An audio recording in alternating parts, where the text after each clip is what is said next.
Peggy 18. So Alan Wake 2, obviously gameplay mechanics, kind of creating that survival horror experience is very important. There's going to be a lot to handle, but the player will have all the tools in their disposal to fight the darkness.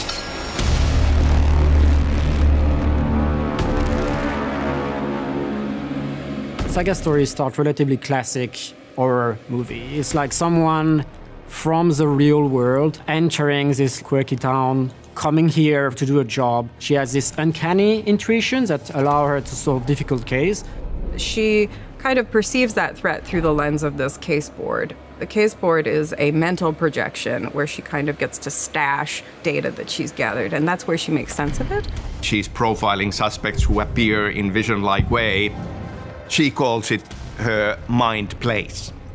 When she's confronted to her first take-in, suddenly the supernatural is really present, and she's excited about it. She's curious, it's something new for her. When Kieran meets Saga for the first time, it was interesting to have this feeling of like being protective. Like, trust me, you don't want to cross this line, because when you see all the things that we've seen at FBC, there's no coming back from this.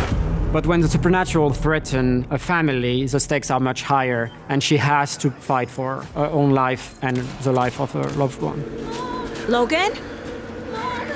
Logan! So Saga has her mind place, and then because we've got the two experiences, this idea of duality, we wanted to have the same concept mirrored on Alan Wake's side. So he has what we call the writer's room. They'll be in a version of Wake's cabin from the first game. And then inside there, we have different modules that the player can interact with. One of those modules is what we call the plot board. The player can see what they've done in the past. It almost acts like a quest log in a traditional game. And the player will be discovering inspiration for Alan. So he'll be kind of coming across what we call echo scenes. Something lingered here.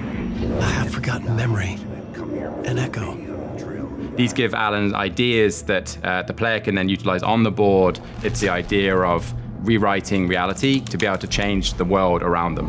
I changed the story, and with that, the dark place changed. This allows them to kind of progress through areas they would not be able to before. It'll uncover new narrative information, potentially even uncover more dangerous threats in that space. Some Fed came looking for the culprit, but it was a trap. Light is definitely a big part of Alan Wake 2. We have this new mechanic that allows Alan to place and remove lights in predefined scenes. And since the dark place works in mysterious ways, doing this actually has a physical effect on the world. So, for example, a wall could turn into a doorway or a set of ladders. This gives, of course, different opportunities for exploration and gameplay. You need to use your light in a conservative way, because sometimes it helps you to guide your way, and sometimes it can actually hamper your progression.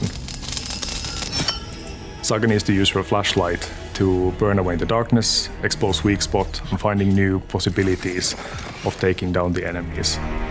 And for Wake, it's a matter of figuring out what is real and what is not. The danger will be lurking behind every single corner. You will never escape! Definitely, light is a weapon, but it's also a way to survive. From time to time, you might get overwhelmed, so you need to constantly push the threat back and seek refuge in the light and manage resources while doing all that.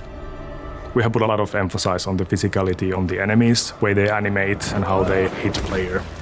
One thing that is important in comparison to other games that we have made, that player needs to very actively look at the enemy tells, look at their combos, time their dodges, time their attacks carefully to defeat the foe while preserving the ammo. We have weapon that allows more silenced approach, and then we have more close and personal, getting the job done style of weaponry.